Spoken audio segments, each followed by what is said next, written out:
From years of anxiety to warrior and mentor, Bradley Robinson created the Anxiety Project to help you end your anxiety naturally. Let's mold the new you and let's end anxiety together. Hello and welcome to the Anxiety Project podcast number 109. I am Brad Robinson.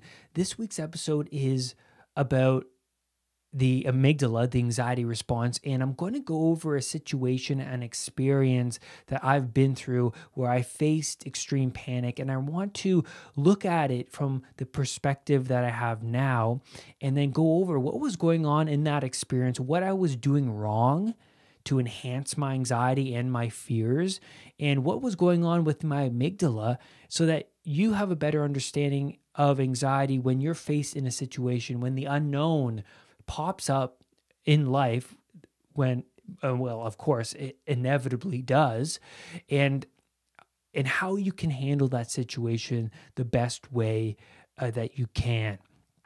Before I get into that, I just want to go over some of your guys' reviews of the podcast and of the YouTube channel and of the content in general. And I want to start off with Eric's message that he sent me via YouTube. Eric says, I have picked up swimming, blessed to have a place to swim. It's a public place and always hated having my shirt off in front of many people. So I took that as an opportunity to do something I wasn't comfortable with. I also did not want to swim and exercise for an hour. So there's some great things already mentioned in that so far.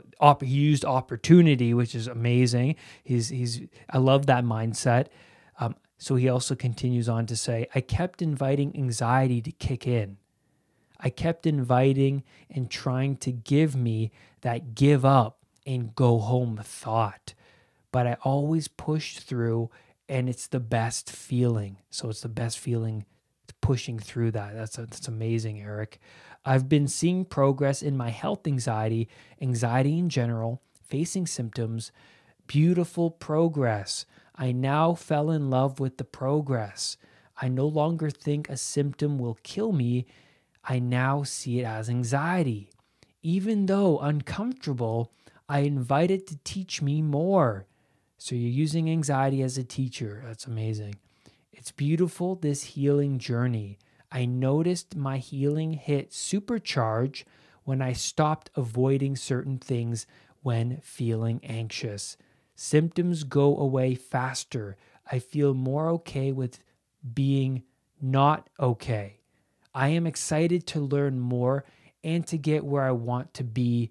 Thank you, Brad, for everything. You are truly special.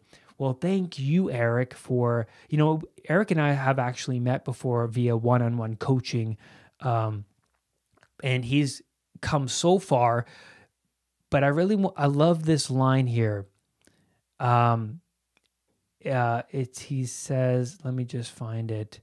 Here it is. I stopped avoiding certain things when feeling anxious. I love that, and it ties into this week's episode, not avoiding those situations that make you feel anxious, the unknown situations, right? How brave are you to face the uncertainty, that novelty? And Eric here, he changed his internal self-talk. You can see that he's saying it's a challenge, right? He's viewing the situation at the pool as a challenge. It's an opportunity to change, to grow. And I love that. That's the mindset. That's the developing mindset anxiety sufferers need to develop in order to overcome anxiety. So thank you, Eric, for your powerful, powerful message.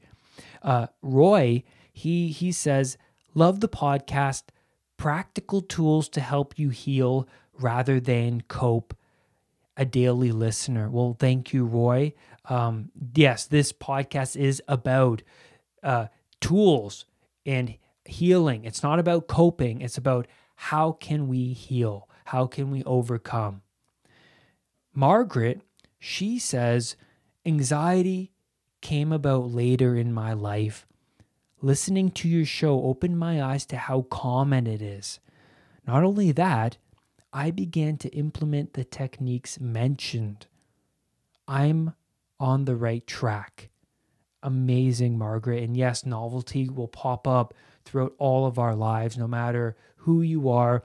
Anxiety occurs when we are in the unknown. It's how we respond to the unknown. And you can see by Eric's message that he's responding to that novelty the right way, right? It's how we respond. It's how we behave in those situations that determine the identity that we want to build for ourselves, right? The person that we want to be. And so in this podcast, I want to talk about that novelty. I want to talk about the situations that initiate that anxiety response from the amygdala being the fight, flight, or freeze response, right? The part of the brain that initiates that response. So I want to talk about a common scenario that somebody finds themselves in, and I want to pick that apart today in this episode.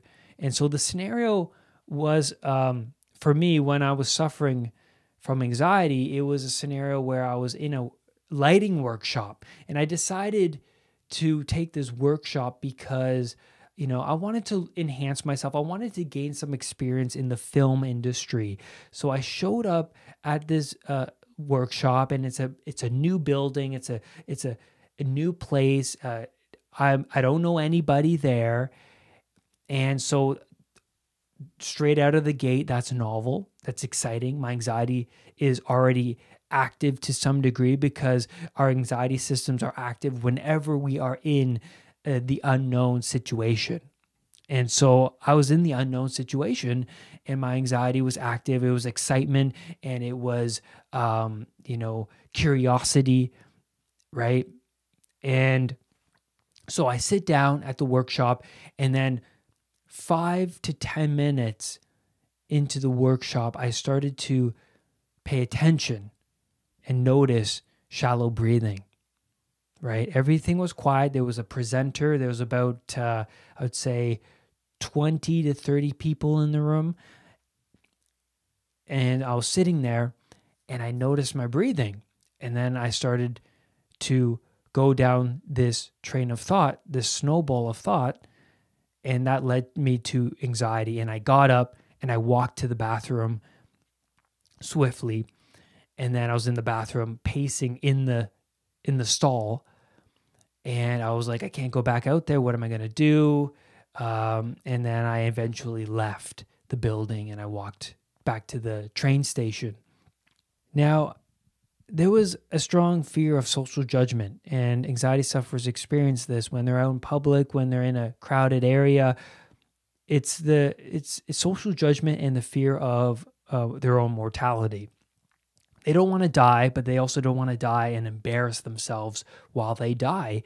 And the reason I didn't go back out into the workshop was because I didn't want to cause any attention. I didn't want any attention towards me, right? And that's the reason why I got up and left, because part of the thoughts and thinking while I was sitting there, panicking over my breathing was, people must think I'm going crazy, or people must think I'm losing my mind or acting weird. And that's why I didn't want to go back in. I just wanted to avoid people altogether. And that's the signs of agoraphobia, not wanting to be out in public and having a panic attack and having that fear of social judgment arise within them, right? And so when there's a mismatch between what is desired and what actually happens, fear and curiosity bubble up. So my desire was to go into the workshop and to learn something and to enhance myself in knowledge, and I visualized how that was going to go. And when I got there, it wasn't what I desired, right? The unknown popped up. The unknown being the breathing, those feelings, the feelings that anxiety was causing, the sensations anxiety was producing. And sitting there noticing that lightheadedness and that shallow breathing, my anxiety system snowballed. It's the innate fear reaction to everything novel, right? It's the innate fear reaction. So I reacted to this novelty because I didn't know how to handle the novelty, right? I didn't have the tools and the techniques and the strategies. And so throughout my life, I responded to the sensations of anxiety with great emotion. I never truly figured it out, right? Until my anxiety recovery, when at 10 years old, when I had my first panic attack, I was focusing on my breathing. I was focusing on rapid heartbeat beating and my lightheadedness, and that caused me a lot of high emotion, right? It caused me a lot of curiosity, and I was trying to figure it out. And that's what anxiety does, is it's trying to figure out what is really going on. So when I was 10 years old and going through that whole experience, I eventually just repressed it. But the whole time throughout, my teens and my mid-20s, I never figured it out. And when that novelty came about, those sensations anxiety produced, it would send me to panic because I've yet to figure out what to do and what they represented, right? So whenever we're in the unknown, the unfamiliar territory, the amygdala, the guard, responds, right? So sitting in that workshop, sitting in that unknown place, my amygdala was active, producing bodily sensations as it naturally does. And then it was my negative emotions about those sensations that snowballed my anxiety to panic. So when we're in the unknown and the amygdala is active, we have the opportunity to tell the amygdala that there is no need to attach fear to the situation. We can do this through our behaviors, right? So as you can see from my experience, I went to the bathroom, paced around, and then I left the building. What did I do wrong? I left. Like Eric said at the beginning, right? He looked at it as an opportunity. But at the time, I didn't know. I didn't even know what anxiety was. And that's why we hold on to these experiences. That's why I held on to this traumatic event, because my amygdala was trying to figure out this whole time what was going on, right? And so if you're walking down the street and you get mugged, the amygdala labels that novel occurrence with meaning. That's why you will spend a long time afterwards thinking and ruminating over that mugging, right? You'll just keep thinking about it because that's the brain trying to figure out, what exactly happened and how can you not experience a mugging anymore.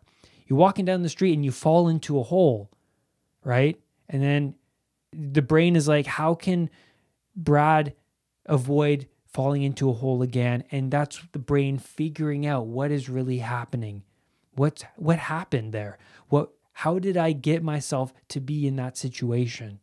Right? That's what the brain's trying to figure out. How did Brad get himself in that situation where he was mugged? But like everybody, we repress those situations and then we don't figure it out. We just suppress it. And that's why that's why it's called baggage. We're carrying it around. We have yet to release and understood that novelty. The amygdala, the anxiety response, it wants to understand the novelty. It wants to understand why that happened and what got you to that situation. What did you do wrong? It wants to make the unknown into known territory. The amygdala will respond with high emotion to anyone who resembles that mugger in appearance, right? Or you walk into an area that resembles the street you got mugged, your anxiety systems will activate. Danger, this is familiar to you, where something novel happened to you, something life-threatening happened to you. And so in that workshop, my reactions toward the anxiety sensations like the lightheadedness, the shallow breathing, have yet to be understood. I didn't understand what they were signifying, right? A lot of people can view them as excitement, but for me, who is highly sensitive, who react highly emotional towards these sensations throughout my life before, I reacted with the same emotions in that workshop, and then that led me to leaving. That led me to being really fearful over them, right? And very reactive over those sensations. So I responded to those sensations as if they were a threat to my life, right?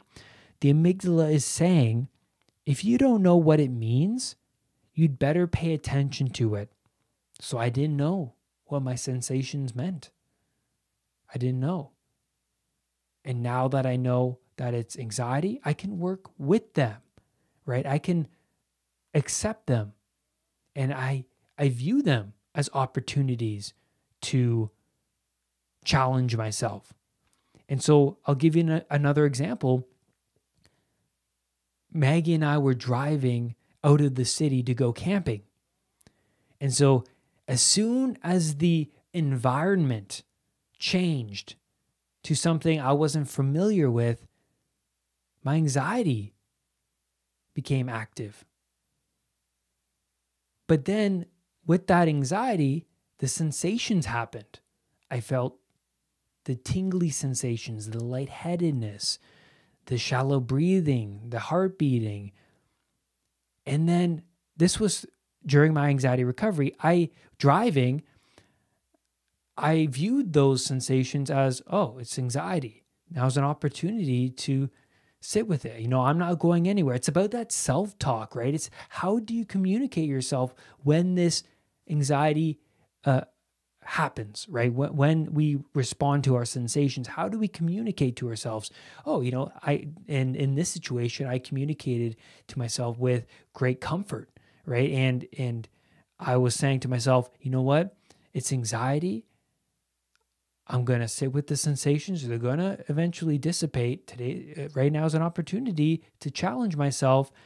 And, no matter what happens, whatever happens, if it kills me, let it kill me. I don't care. This is anxiety. And so moments later, anxiety dissipated and I had a great camping trip. It's how you communicate in that novelty, right? In that unknown space. It's fear and curiosity driving your anxiety response. A lot of people view their anxiety response as excitement, right? It's changing your perspective over it. I, in the past, responded to that anxiety system with great emotion, high emotion. I was very sensitive towards all of those sensations. Now, I view them as excitement. I changed my perspective over them. And that's where I'm going to leave you on today's podcast episode. Thank you for being here with me today. Remember to rate and review the podcast on iTunes. I'd greatly appreciate it. And please subscribe and leave your comments on YouTube. I'll get back to you and even talk about your comments on the show. And lastly, do not let anxiety define who you are. I will see you on the next podcast episode. Bye for now.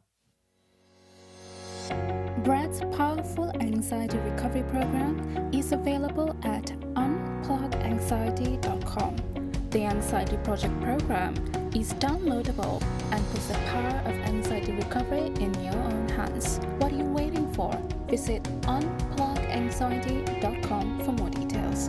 Recovery starts now.